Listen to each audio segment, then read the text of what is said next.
the end of every year, I like to do a few activities that hit the reset button and create a clean slate for the new year. And I create videos along the way to inspire you to do the same. In this video, I want to talk about how to create a better vision board. So in studies of people who visualize the life that they want, who really visioned their future, they found that doing that would have this relaxing effect on the body. And the relaxing effect that it had is actually the opposite of motivation and how motivation shows up in the body. And what they found is that people who would visualize would almost feel like they'd already achieved their goal. So they wouldn't do as much to get them to their goal. But there are things that you can do so that your vision board doesn't have that effect on you. And I think that the people who have vision boards that work tend to do this naturally without thinking. So step one of creating your vision board. Start with an actual vision by getting really clear on what you want, doing some journaling. What is this next chapter of your life about, and how do you have to grow in this next chapter? Who do you need to be? What skills do you need to learn? And what steps will you take to get there? Really sit down and riff on what you want out of all of the different areas of life. The next step of creating your vision board is to find your images. In my mind, the best images to put on your vision board are images that feel maybe not relatable, but feel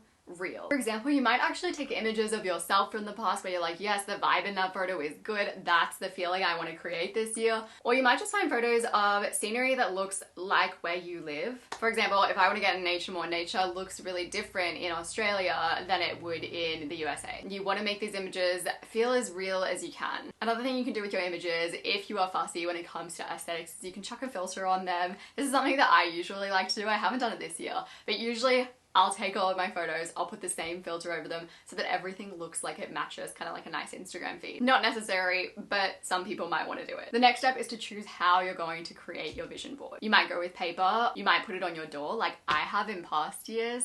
You might go digital, you might do it on your phone. Maybe you'll get a little vision board book that you look through of a night. I'm creating my vision board this year using Millernote. What I love about Millernote is the web clipper, so I can hop onto any website, I can right click an image, save it to Millernote, and it'll appear so that I can drag it straight into my board. Millernote also has their own vision board template, so you don't have to start from scratch. You can use that, make it your own. And I also have loads of templates for all kinds of creative projects. Millernote is the vibe if you want a lot of creative freedom, which I often do. So if you have a project that you're planning and you want to feel like you almost have like a physical board in front of you where you can put anything on it, tasks, lists, images, notes, comments, videos, Millernote is where you would go. You're also able to share your boards in Millernote, so if you are working in a creative field, you have clients, you can put together your vision board, your notes, your task lists, anything else, and then you can share it with your clients. Millernote is available for free with no time limit. You can use my link down in the description down below to create your vision board or your next creative project. So use that link in the description down below to sign up,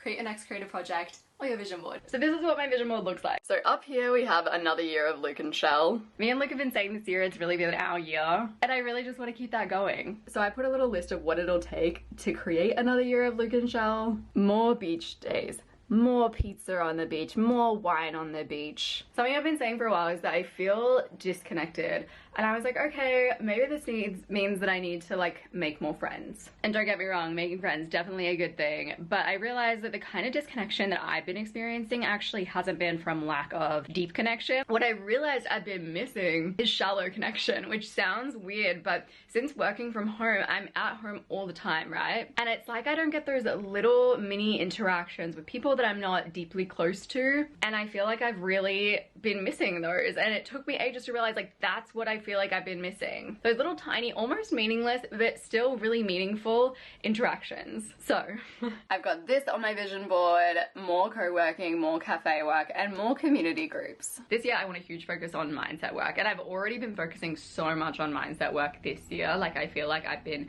deep in the trenches of mindset work this year, to be honest. And next year I just want more of that. So on my vision board I put my little list of the types of mindset work that I need to be doing in order to create those mindset transformations that I want next year. Next year I want more magic, and I already have, you know, little bits of magic sprinkled into my life, but I just want more.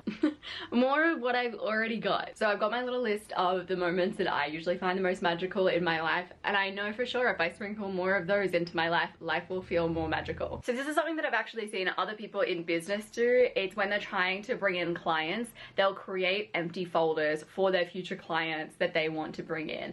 Or it could be collaborations, it could be brand deals. And for me, I've done something similar, but for products. So I have vague ideas of the products that I want to create, but I've sort of just kept them blank, as in to be filled. And the next step is to bring your vision board into your routines. So in the book A More Beautiful Question, the author writes, the mind, if preoccupied with a problem or question for long enough, will tend to come up with possibilities that might eventually lead to answers. So figure out how you can preoccupy your mind with the problems that are your goals. How can you get your mind really mulling on those problems on a regular-ish basis? So these are the questions that I want to brainstorm on and ask myself whenever I'm looking at my vision board. This is kind of what I've been doing lately without a vision board. I've been visualizing my goals, and then I've been sitting down for 5 minutes and just brainstorming anything that comes to mind about those goals. Any ideas, any actions I need to take, any obstacles that I need to start working on. And that for me definitely takes me out of that relaxed state. It pushes me to that motivated state where I'm like, okay, I need to do things. Not just like, okay, I'm waiting for this to come to me. And like, to a point, you probably need a bit of both of those things. If you're always desperately searching for answers, the answers are going to elude you. The more you obsess over wanting something, I feel like the harder it seems to be to get it. That's why I think it's better to treat this brainstorming and coming up with ideas as sort of fun and like, what's gonna come up this time? Not like, I need to achieve this, I'm desperate to achieve this. That desperate energy just doesn't seem to do it. So when you're looking at your vision board, whether that's in your weekly reset routine or maybe just daily when you wake up in the morning, you have a little look at your vision board,